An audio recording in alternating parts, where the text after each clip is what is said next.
This podcast is brought to you by the IIEA, sharing ideas, shaping policy. Thanks very much. Sorry to delay you, due in no small part to the foul nature of the weather the last hour or so. So apologies for that. Thank you all for being here. Those of you who braved us to be here in the room, but also, of course, those of you who took the easy option and watched us from home online. You're also equally welcome, of course. And as always, just want to note how pleased we are again to be working with Irish Aid on this series. This is one sort of latest instalment in our Development Matters series, which of course is kindly sponsored by Irish Aid, and we very much appreciate your support for us, and our cooperation, I think, has been very fruitful for all of us in the series that we've done again this year. And we're really pleased to be joined today by Dr. Ammar Dwaik, Director General of the Independent Commission for Human Rights in Palestine, and by Diana Buttu, who's Commissioner of the Palestine Independent Commission for Human Rights. We're really pleased that you've taken the time to be with us this afternoon, and look forward to what you have to say and to have an engagement with you. Deirdre Malone, I think, is here from the Irish Human Rights and Equality Commission. Hi, and also Caoimhe Dabara, known well to us, Head of Strategic Engagement with the Irish Human Rights and Equality Commission, and of course, former Chief Executive of Trócaire. I want to thank them for their assistance in putting together this event.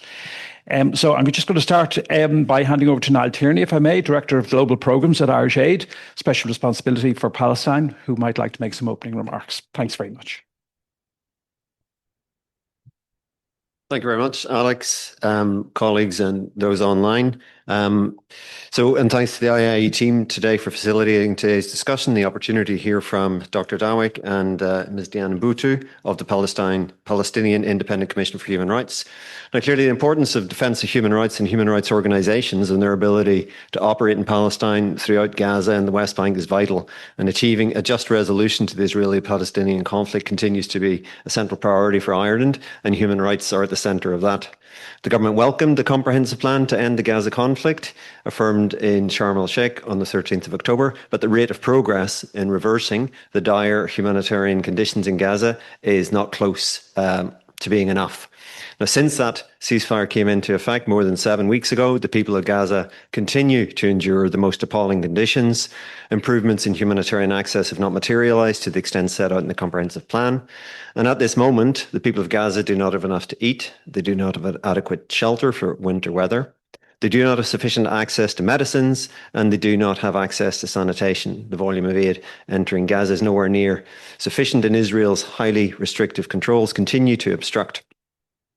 Now, constraints and measures against UN agencies, especially UNRWA, international NGOs, human rights defence organisations operating in Palestine, as well as new Israeli legislation impacting human rights organisations registered in Israel, threaten to undermine response capacity where humanitarian aid provided unimpeded entry into and throughout Gaza, in line with humanitarian principles, international humanitarian law, and the ICJ's October advisory opinion. Now, whilst the greater part of the more than 101 million euros provided by the government in support of the people of Palestine since 23, a lot of that is made up of humanitarian aid and support to public services, especially education and health.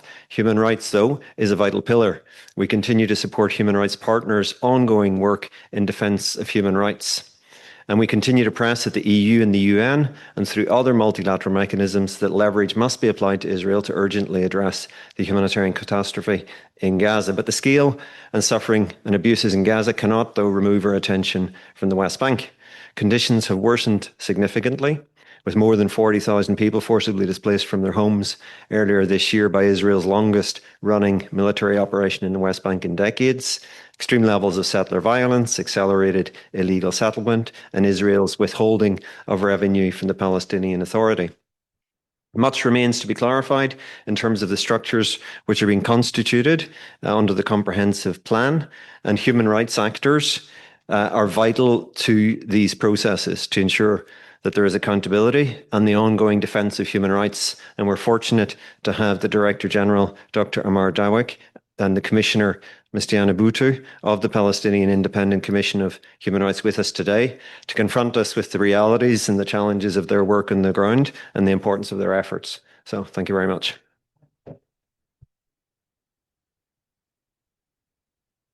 And we really do have two very distinguished speakers with us this afternoon, and I'm going to come to them in a moment. But just the what's sometimes called a housekeeping. If you're watching us from home, you can use, after the presentations, please use the Q&A function on Zoom. If you have a question, we'd be happy to take that. And you know that by now, the Q&A function, where it is. And if a question occurs to you or something, even while the speakers are making their presentations, there's no harm in putting that question in as soon as it occurs to you. And obviously the people in the room can just, we have a roving mic here for anybody who'd like to ask a question in the room. Do give us your name and organisation if you have one. Not everybody has an affiliation, and that's allowed. But if you have one, please tell us who you are and what your tell us who you are anyway, but tell us what your organisation is if you have one. The Q&A and the presentation, the instant presentation, are all on the record today. So let me introduce first our two speakers. You'll go first, Dr. So Dr. Ammar Dwaik is the Director General of the Independent Commission for Human Rights in Palestine. He holds a PhD in Social Policy and Management from Brandeis University in the US. He's a master's degree in Law and Government from the American University in Washington, a bachelor's degree in Law from Yarmouk University in Jordan. And between 2004 and 2006, he served as the executive director of the Palestinian Central Elections Commission, where he oversaw the administration of the 2005 presidential elections and the 2006 legislative elections. So we're really pleased to have you this afternoon, and please, the floor is yours. Oh, thank you, and thank you for having us today. I would like also to thank the Irish Human Rights Commission for giving us the opportunity to come to Ireland and to speak to so many wonderful people, give us this important platform.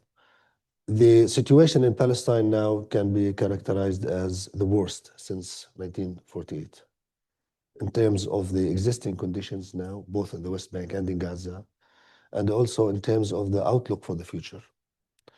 In terms of the situation in Gaza, the mass killing has declined or stopped, but killing continued.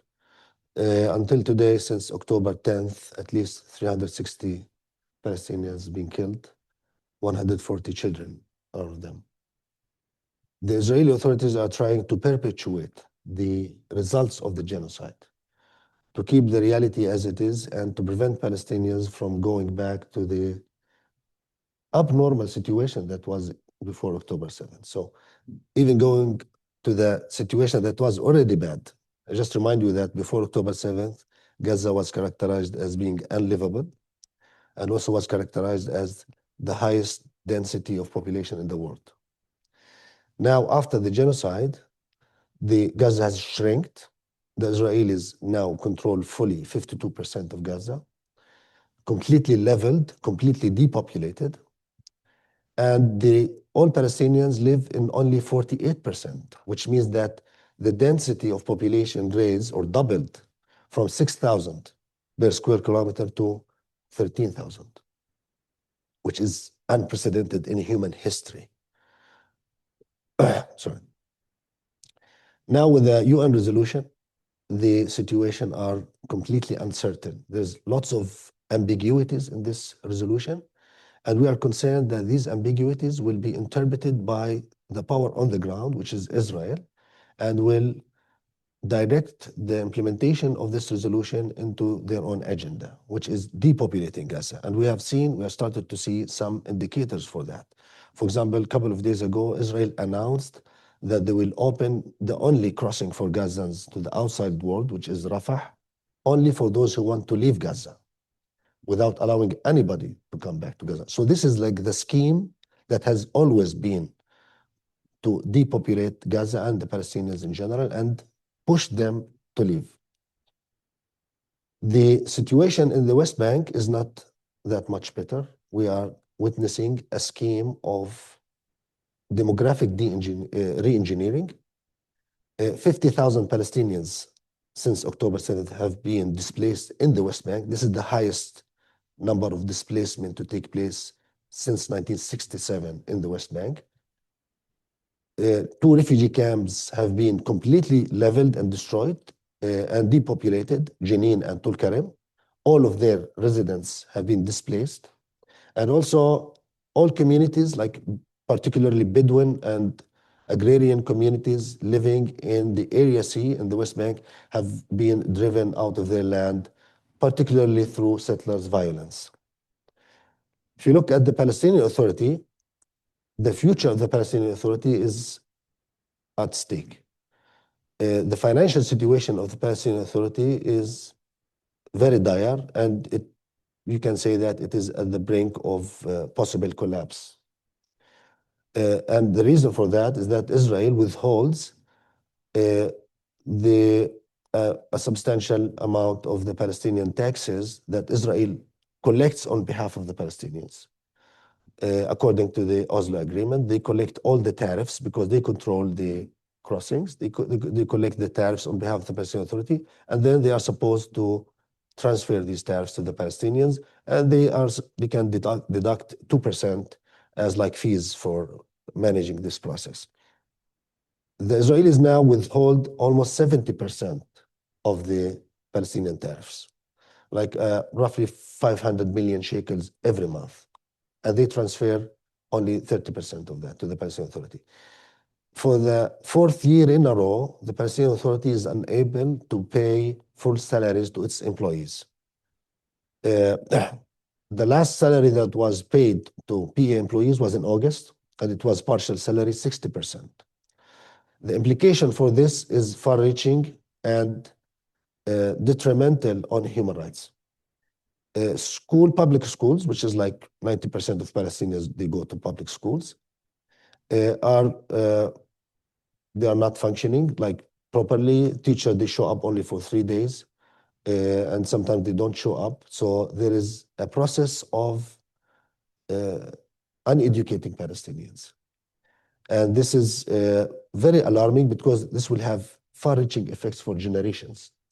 Also, if you go to the health sector, which is run by also the government, the health sector is facing enormous challenges, like 700 items of chronic diseases, medications are missing. So people who depend on the public health sector, they don't find medication, and either they have to buy it from the market, from their own pocket, which is very expensive usually, or they just have to face the consequences of not getting the medication. The Palestinian Authority, which is doing its best for its discreditation among Palestinians and for its delegitimization among Palestinians, is doing its best to prevent any attacks against Israelis in the West Bank. The Palestinian Authority, as we speak, locks up over 300 Palestinians because of their affiliation or perceived affiliation of any possible attacks against the Israelis. So it's doing its part on the security front, and yet the Israeli Authority is working systematically to undermine it, to delegitimize it on the eyes of its own people by daily raids into the centers of the cities under the Palestinian police, arresting people, killing people under the eyes of the Palestinian police, which is very delegitimizing to the Palestinian Authority. Also, the Palestinian Authority has been completely excluded from Gaza post-war arrangements. It was only given a role if it goes through a process of reform, without knowing what exactly reforms mean. And the list of requests from the PA keeps going longer and longer. The more they do, the more they get requests. And some of these reforms, actually, they are not reforms, like reforming the Palestinian curriculum. Okay, this is a very controversial issue, and it's also delegitimizing to the Palestinian Authority. So in a nutshell, I can say that the situation in Palestine is very difficult, very challenging, and it's open for even further deterioration unless the world comes together and stop this massacres and this bleak situation. And I think Ireland can play a central role in this regard. Ireland has obligations under international law, given the Genocide Convention, given the ICJ advisory opinion, which only revealed the international law, did not create it. It just showed it. And also under the recognition, but Ireland, with all appreciation, this is highly appreciated by the Palestinian people, recognize the state of Palestine. But recognition for us is the beginning, not the end. And it shall not be a substitution for accountability. And also recognition comes with also political and legal implications. If you recognize a state, that means you recognize its legal personality and its territorial integrity. And you should not do anything that infringe on these issues. And finally, we expect from Ireland more than we expect from any other country, mainly because of our shared experiences. I'll give you an example. As we speak, over 3,000 Palestinians are held in Israeli prisons under the so-called administrative detention. Administrative detention means that they can be put in jail without trial, without a lawyer, without seeing any charges. The Israelis justify this draconian process under the British mandate emergency regulation, which the British authorities introduced in Palestine in 1936 to crush the Palestinian revolution against the British authorities. And if you look at these emergency regulations, they were applied against Irish people. So the origins of this oppression comes from the experience here in Ireland. It was exported to Palestine, and the Israelis, they inherited it and they're applying it to Palestinians. So we expect a lot from you. Thank you. Thank you very much.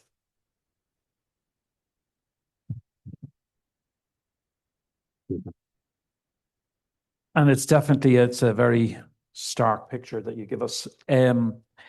Diana Buttu is our second speaker this afternoon. She's commissioner at the Palestinian Independent Commission for Human Rights. She's a Palestinian lawyer with a bachelor's degree in Middle Eastern and Islamic Studies and a master's from the University of Toronto, PhD from Queen's University Faculty of Law, and an MBA from Kellogg School of Management at Northwestern. She previously served as a legal advisor to the Palestine Liberation Organization, part of the team that brought the issue of the Israeli wall before the International Court of Justice. And Ms. Buttu is a regular commentator on Palestinian affairs in international media outlets. You're very welcome, and the floor is yours. Thank you very much. It's really wonderful to be with you today. And I also want to thank IREC for inviting us to be with you in Dublin. And I want to thank the people of Ireland, because this has been the warmest welcome that we've ever received. It's been a heartfelt welcome. It's been a welcome of solidarity, and that especially at this point in time, after witnessing 2 years of genocide, is exactly what we needed, because it's been such a lonely experience over the course of the past 2 years.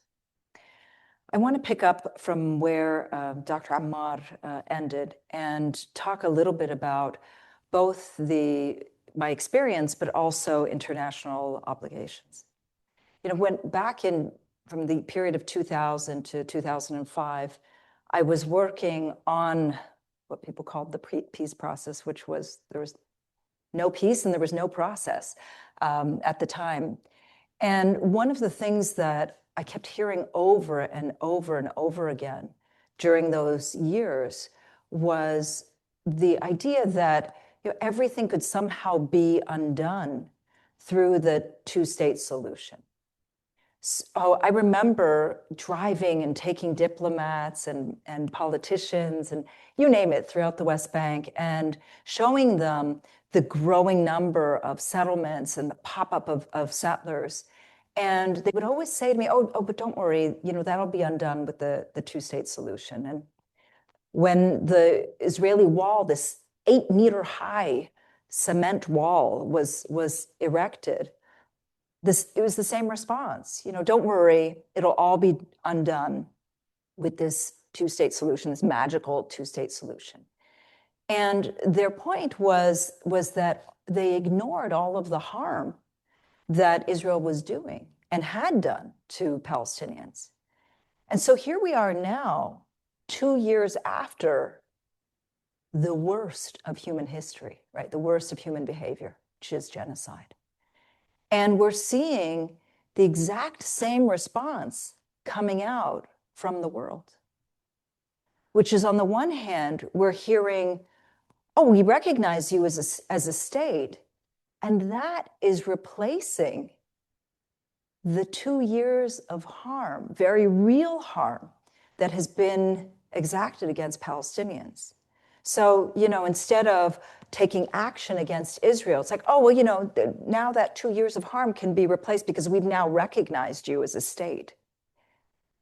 And at the same time, we're seeing that this Trump plan, it's actually an Israeli plan that's been rebranded as a Trump plan, in the form of UN Security Council Resolution 2308, is also somehow taking the same shape as, oh, don't worry about the past 2 years. Now, you're on a path where you can just ignore the past 2 years, but now you have this great UN resolution. And this is precisely what my fear is that all of this harm has been normalized. Genocide's been normalized. Harm against Palestinians has been normalized. And that's precisely what we don't want. And that is not the lesson that should be learned from these past 2 years of genocide. So let me first talk about Gaza and UN Resolution 2308. If you look back in history, Israel has never abided by a single UN resolution, not a single one, and it has never abided by a single agreement, not a single one. You can go back in history and check this. And so what makes us be so hopeful about UN Security Council Resolution 2308, even if you take it at its word? Nothing. There should be nothing that makes us hopeful about UN Security Council Resolution 2308. But even go further.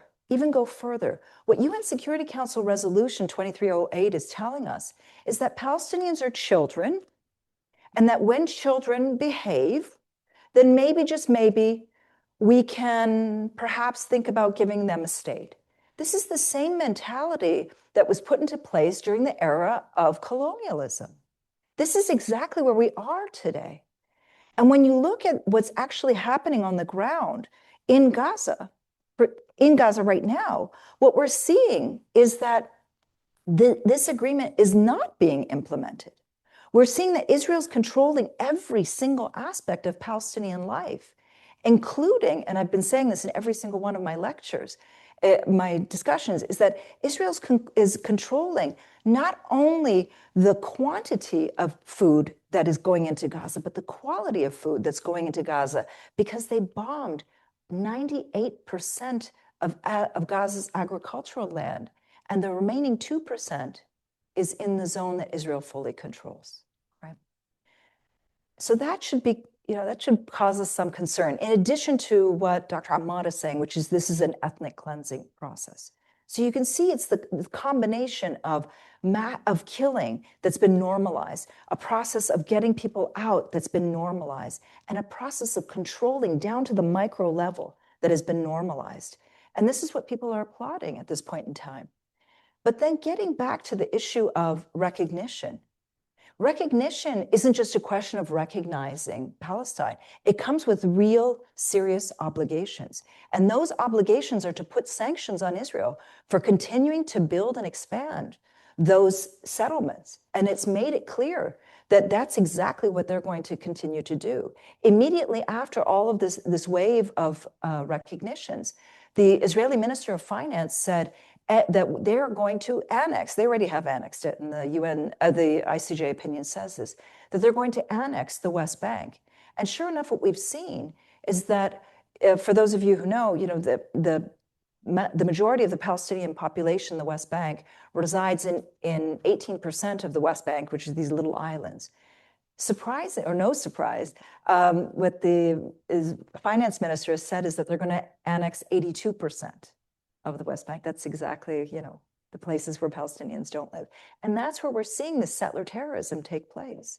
So what is required at this point is to hold Israel to account, both for the genocide that they've perpetrated and for the fact that they continue to violate international law, both in the form of the 2 ICJ decisions that have come out, as well as all of the harm that they've continued to perpetuate. If nobody does, they're going to make a mockery of international law. They're already defying everybody and saying to us, just try to come after us. Just try to come after us. And they know that nobody will.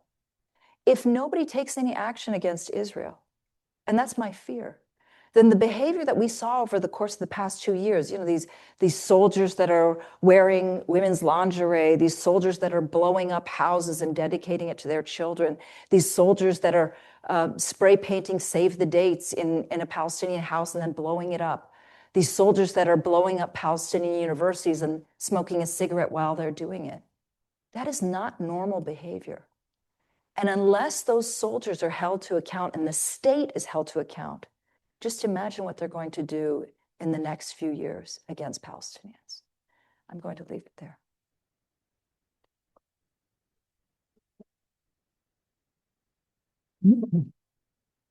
So there's so much that, I mean, certainly that occurs to me that I'd like to ask you both about. And obviously we'll welcome questions from people who are here and people who are online. But I wonder, Diana, could I ask you, because I was very struck by what you said at the outset about this kind of sense that states that that are prepared to recognize, come forward on the recognition point, that's almost kind of serving as a sort of an alibi for not doing anything else, or not doing enough additional to the recognition simpliciter, as it were. And I'm not sure if that point has been made particularly strongly, as you make it very compellingly. Like, what have you, as you think that through, I mean, obviously Ireland has a position, other countries seem to have come close, but hadn't arrived there. How is that playing into the public discourse internationally for you and for Palestinians, in the sense that, does the demand need to be something more than recognition? Or how does, because obviously a demand for recognition, or a request or demand for recognition, has the advantage of being clear-cut. So it brings with it the risk that if people do it, that then nothing else happens. But I'm just wondering, how does it affect how you approach this broader debate now internationally, and what you say to countries and to peoples in different countries? The reason that in 2011, the Palestinian Authority embarked on this campaign of recognition. Yeah. And the reason that they wanted to push for recognition was because they wanted the benefits of recognition, which was to say, this means that you now have to act and do something. Now, states can act without recognition, by the way. The same things that the states can do with recognition, they can do without recognition. But their thinking was, well, now we're going to push the envelope and say, well, now that you've recognized us, that means that you have to recognize, as Dr. Ammar was saying, the territorial integrity. You can't recognize a country that looks like Swiss cheese. And if you believe in the system of international law, you can't be recognizing the state of Palestine and having settlements on that state at the same time. You have to do something about it. So this has been a push since 2011.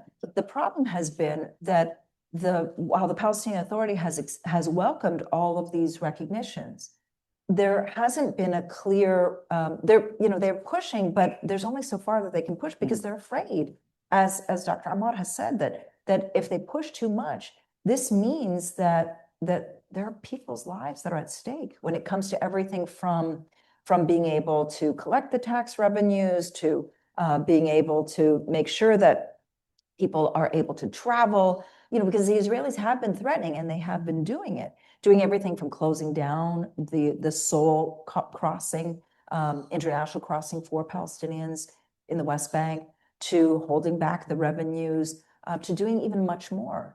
And so the issue becomes incumbent upon the international community to take a stance against Israel. And it shouldn't be up to the Palestinian Authority to constantly be demanding it. Of course they should, but it should be coming from states themselves. They either look at the ICJ opinions and say, yes, we have an obligation.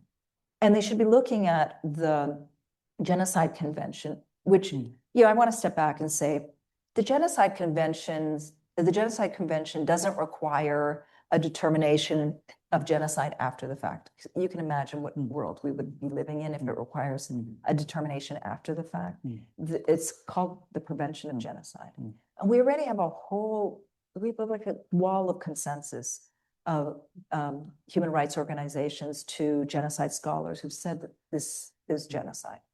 And so it requires countries to be acting irrespective of demands. And this is the part that's been frustrating me, is that I feel that these recognitions are coming in the same way that they would whisper in my ear, like, we believe in the two-state solution, but then do nothing to effect this two-state solution. And coming back to you, Dr. Ammar, and you've given us, as I said earlier, like a very stark sense of what the reality is on the ground. Because, of course, people's eyes have been taken away from a lot of people's eyes have been taken away from the immediate situation. And that's, you've told us, you've shown us that, in fact, things haven't improved really that much at all. And I think you're both spoken about this notion of people being told, look, there's now a future, so you've got this future, so that's great. And you've explained that, but can we just talk about what a future might look like, just from the perspective of where we are today, if it's possible to do that, in the sense that, like, a reconstruction, is there even a discussion that can be had about a realistic or a rights-based reconstruction that could occur? Well, as I'm by nature, I am optimistic person. Okay, I'm always hopeful, but also I'm a realist. Well, I don't see really positive signs in the near future, either in the West Bank or in Gaza. In Gaza, I see like an ongoing humanitarian crisis. It might be mitigated a little bit, but it seems that the Israelis are happy with the status quo, where you have Palestinians are squeezed into like 48% of Gaza, and there's a vacuum of power there, filled partially by Hamas. So they can see, okay, Hamas is there, still functioning, it's not disarmed. So this gives them an excuse to continue with controlling 52% of Gaza, and also to continue with their killing and with the siege, with everything. And they do not allow the Palestinian Authority, which is a recognized international partner by the entire international community, they don't allow the PA to go to play any role there in Gaza. So they are creating this situation.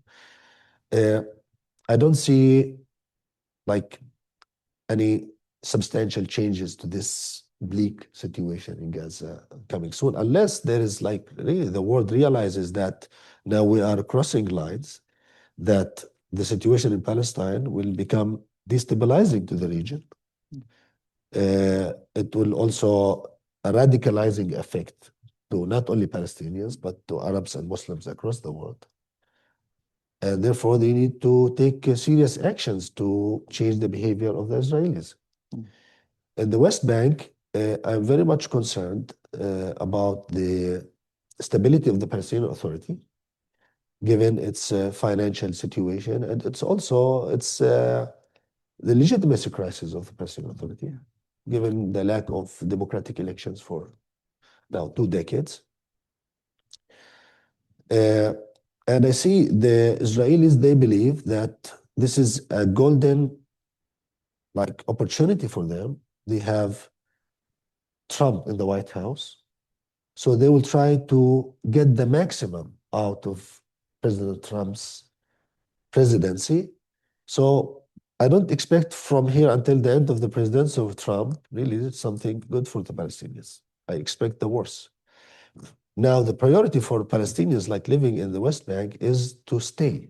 The bar is very low now. We are not talking about two-state solution. We're talking about survival and not to be evacuated from your country. So this is like the top priority.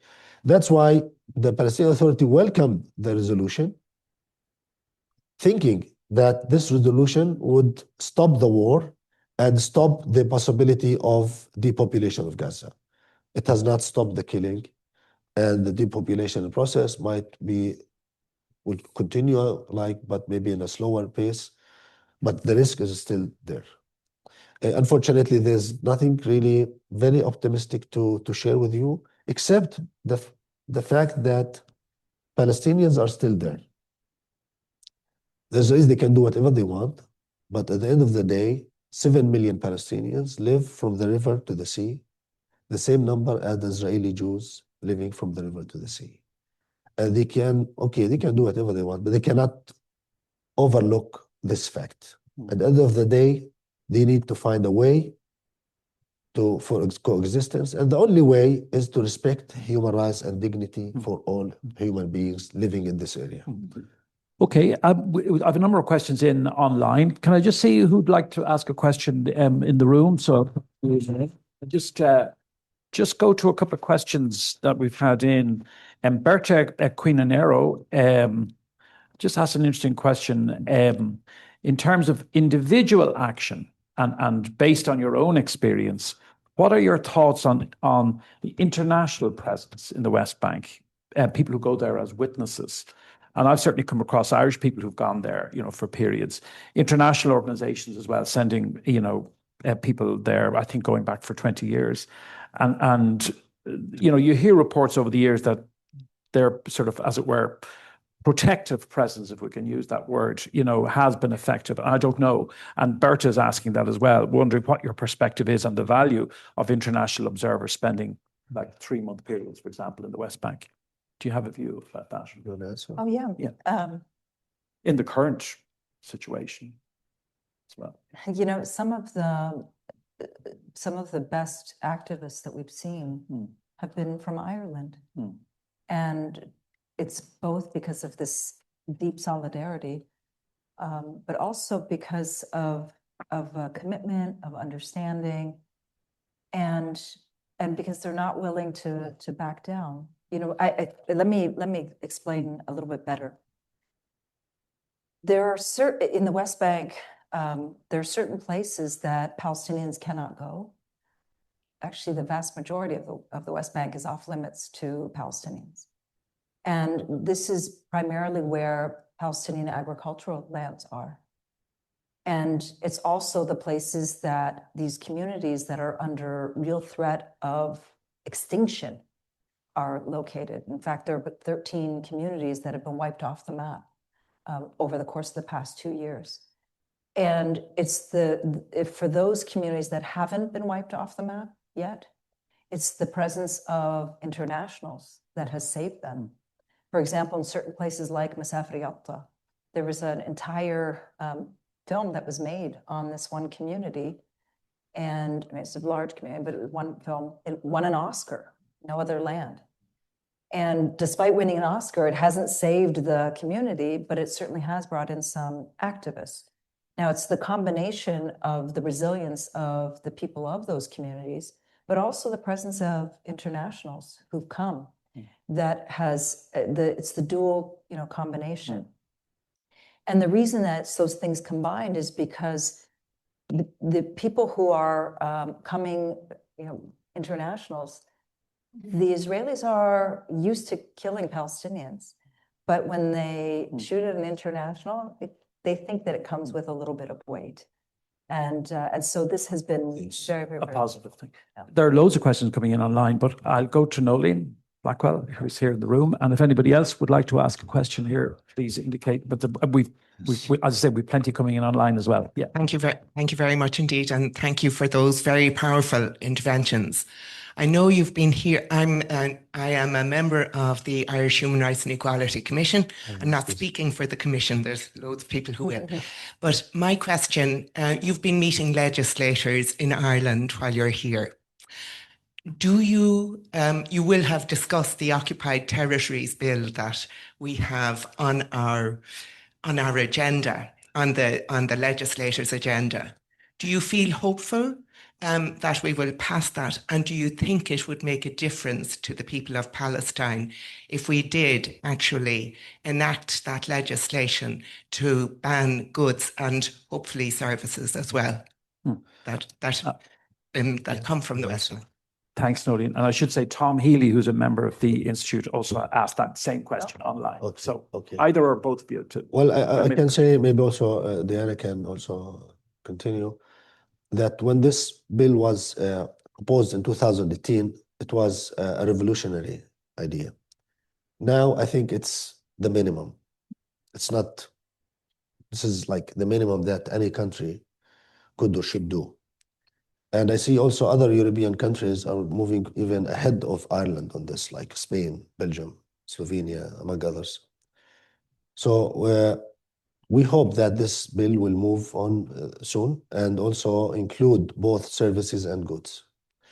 And we see it very important because also it will encourage others to come forward, and it will become like a norm, like it will be adopted hopefully by the EU with like a collective EU regulations. And this is the minimum that any country could do under international law that was confirmed by the ICJ advisory opinion.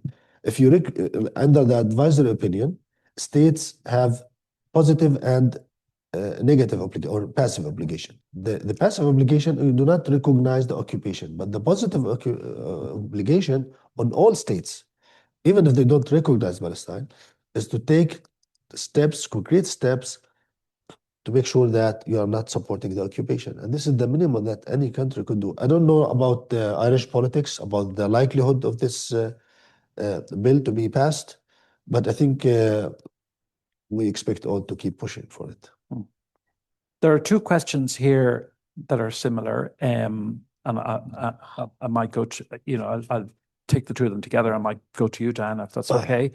Sulaima Maitra, who's a lecturer in humanitarian action, UCD, thanks you both for your presentations, and is asking what reform is required in international law so that the world can no longer say that those people don't matter when it comes to human rights ever again.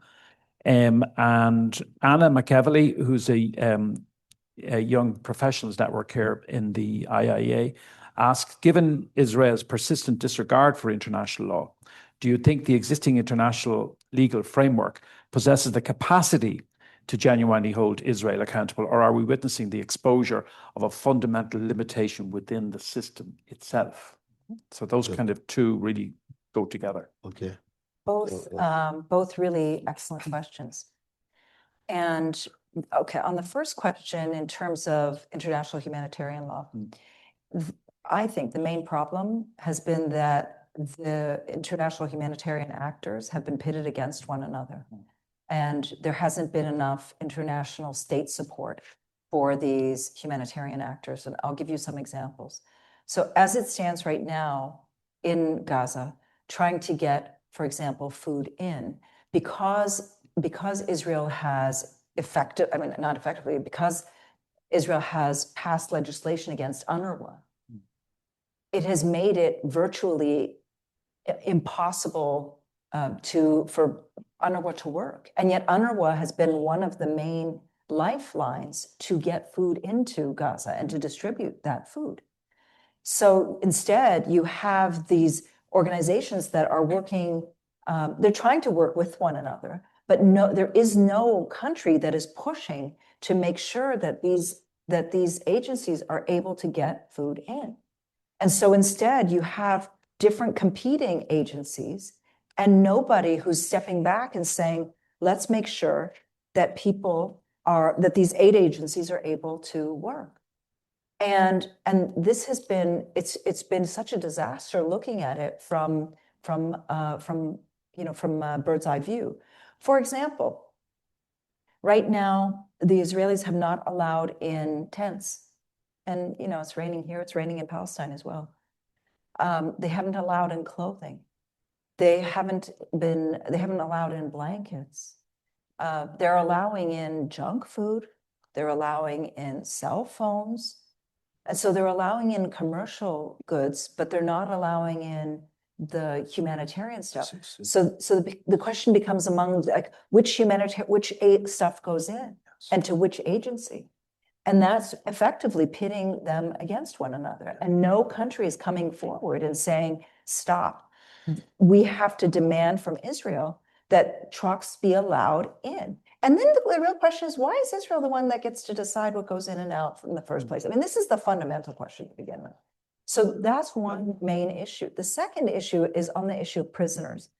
There are now over 10,000 Palestinian prisoners that are being held in Israeli jails. These are from from the West Bank only. Half of them, 30% of them are being held under administrative detention, as Dr. Ammar mentioned, being held without charge, without trial. Another 20% have not faced any trial. They've been charged, but no trial. That means 50% of them have not been convicted of anything. And at the same time, the Israelis are not allowing in the ICRC into these prisons to see what conditions they're under. We know what conditions they're being held under because we've heard it from other people who've been released. And yet, again, nobody's pushing for the ICRC to be able to go in. We also know that there are roughly 1,000 Palestinians that are they're actually Palestinian hostages that the Israelis picked up from Gaza in November 2023 onward, that are being held again without charge, without trial, under what they call unlawful combatants. And we don't know how many there are because the Israelis have not been giving us these numbers. And again, being held in conditions that we know are horrific. And we know they're horrific because from the people who were released, they told us the way they were being treated. They're being starved, they're being tortured. And some of the people who were released included a 71-year-old woman who was abducted while she had an IV in a hospital. Another one who was abducted was a double amputee. Another one was a child who is autistic, who can't communicate. And again, the ICRC is not allowed in there. We know that there's an underground secret prison that nobody's been allowed to visit, with the exception of a couple of lawyers. Yes. And so this is something that, again, the international community needs to be pushing to come in. As for the question of international law and the efficacy of it, it's certainly a challenge to the system of international law. Enforcement has always been a problem when it comes to international law. But this is such a glaring example of whether international law is going to survive or whether it's not going to survive. And it's certainly challenging every aspect of the system. When you have cases that are coming out of the ICJ, and both when it comes to provisional measures on genocide and the ICJ rulings that are, advisory opinions, and we don't see any measures, everything from arms embargoes that should be taking place to the Occupied Territories Bill, to all of this, we're really seeing that this is certainly a challenge to the system of international law as we know it. The laws as the laws are correct, but it's on the enforcement level, we are really Can I add something to this question first? Yes, the war on Gaza exposed the efficacy of international law. And if you look at the Pact for the Future, like it's an important UN document of September 2024, it very much addresses all the loopholes that appeared during the genocide, like the lack of humanitarian ability to enter Gaza, like lack of enforcement of ICJ opinions or decisions, also the governance of the Security Council, that one state can hijack the entire process. So there is a document that I encourage every country to adopt it, because it talks about reforming the world governance. Second, despite the inefficacy of these institutions that we have seen so blatantly in Gaza, these institutions are now under attack. Like the ICC, now there is an organized attack to undermine the ICC. There's a law in the Congress that sanctions the ICC itself and anybody who cooperates with the ICC, if the ICC dares to prosecute any of the allies of the United States or a citizen of the United States. So this even weak international law is now under attack. And with the Trump administration is taking the world into the direction of dismantling the world-based international order, the rule-based international order, and trying to replace it with a jungle-based world. And I think Europe, the only power in the world that can stand against this very dangerous direction. I don't expect other superpowers to stop that, because I think they don't mind about the international law. Yeah.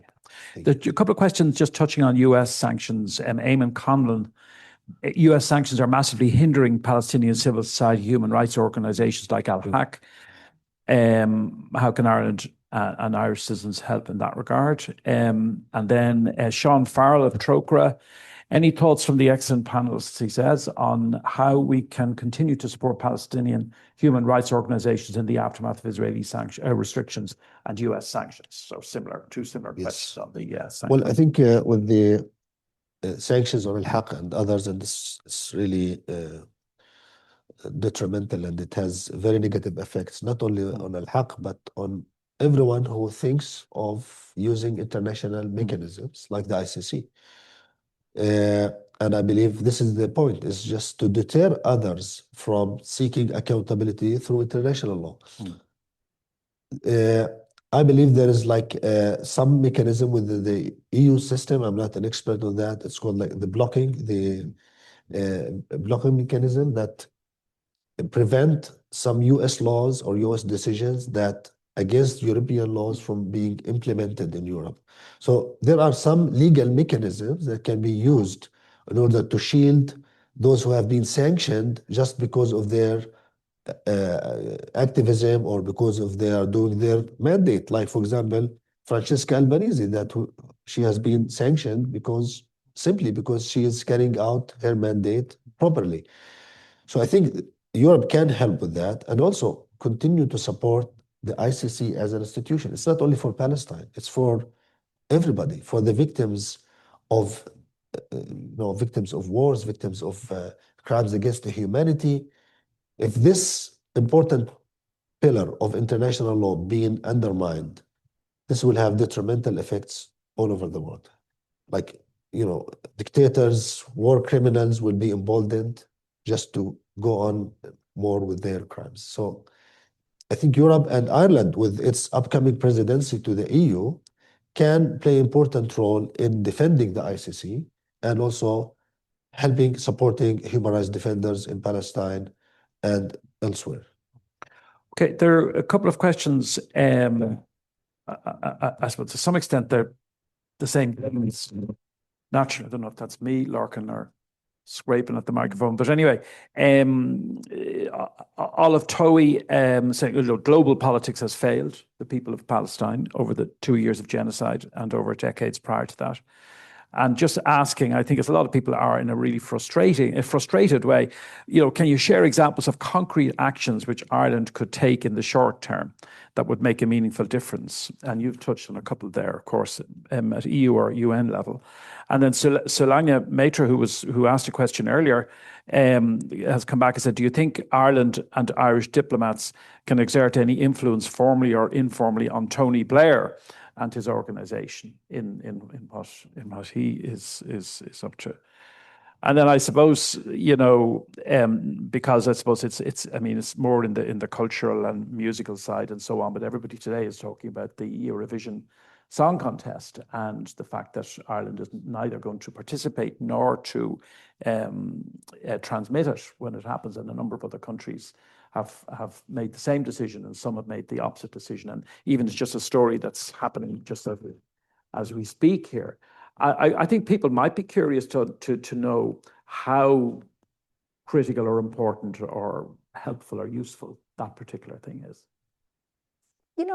So first I want to step back and talk about the Occupied Territories Bill. Yeah. We've only been here since Tuesday.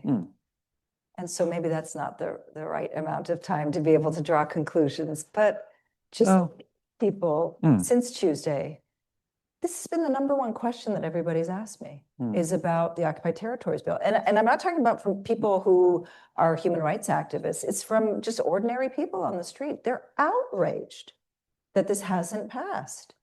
And so it's a little bit shocking to me that the government is not meeting up with where public opinion is, because Ireland's a democracy. And so I would love to see this bill passed, because it matches exactly where public opinion is. This isn't a question of there's a debate and people are saying, yeah, maybe. every person I've met with is expressing discontent with the fact that it hasn't passed. And every person I've met has said, and they're upset that it hasn't passed, and they are upset that about this whole debate about including services. And so there is a strong push among the public in Ireland to do more, And that's a positive thing. That's a positive thing. And so going to the issue of Eurovision and onwards, it's not just a question of Ireland pulling out, but it should be that Israel is isolated. That's what it should be happening, is that Israel should be isolated in the same way that South Africa, apartheid South Africa, was isolated. And you all know the history of how the boycott movement started, divestment movement started, the BDS movement started in South Africa. It started in South Africa. The call came from South Africa, but the pickup came from here. And I believe it's the same thing that can happen when it comes to Palestine.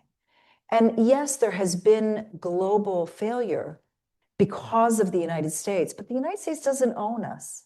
It certainly doesn't own me.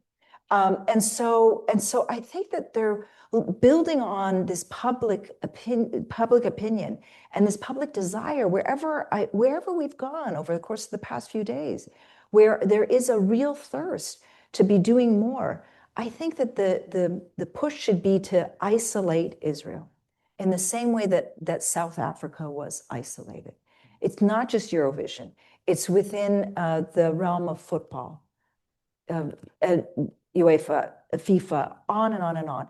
And in those cultural and sports and all of those spheres are super important because, I'm a part, I'm just 1 minute, I'm part of the 20% of Israel's population that is Palestinian.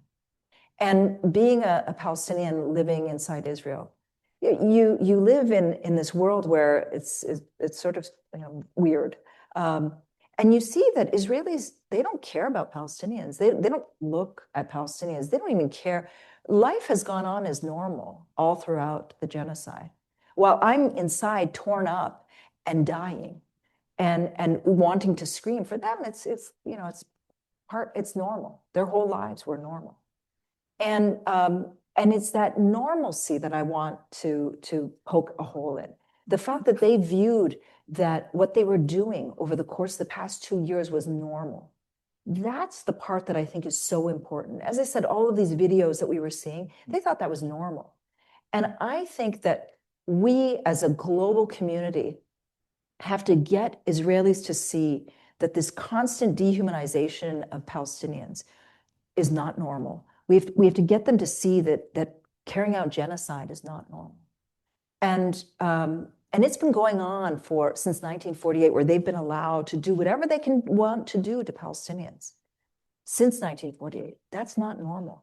And so these mechanisms of passing bills against Israel, of holding Israel to account, of isolating Israel, of sanctioning Israel, that's what I think is going to send the message to Israel that they're not, that it is not a normal country, that what they've done is not normal. I'm going to come to Ammar just for a last word, but is there anybody else just before we finish? Because we are up on time. We ran over because we were late starting. Okay. No, I just want to add that I heard from one of my friends in South Africa that cultural boycott was more effective than economic boycott. Because as she mentioned, like people, they feel that they are not accepted in the world, then they reconsider their behavior. And I think the whole idea is we want the Israelis to change their behavior so they can accept Palestinians as a human being living with them and therefore have peace with them. Palestinians made a historic compromise when they recognized the right of Israel to exist. That was in Oslo by Yasser Arafat. And there was nothing in reciprocity. Until now, the Israelis, they do not recognize the right of Palestinians for self-determination. We want them just to recognize us as a human being that have political also rights, and then we can live together. Thank you. Thank you very much, Dr. Ammar Dwaik and Dan Buttu for being here this afternoon. Maybe I'm over apologizing, but sorry we were late starting. I'll just say one more time, especially for people online, actually, even more so, because when you're sitting online just looking at your laptop, you're wondering, is this thing going to start or what's going on? So sorry about that. But anyway, a lot of people stuck with us. We have some really interesting questions and observations from our online audience. Thank you also to you for being here. Thanks to IREC. Thanks in particular to Irish Aid, as always, for the support for this series. And once again, please show your appreciation for our two guests. This podcast is brought to you by the IIEA, sharing ideas, shaping policy.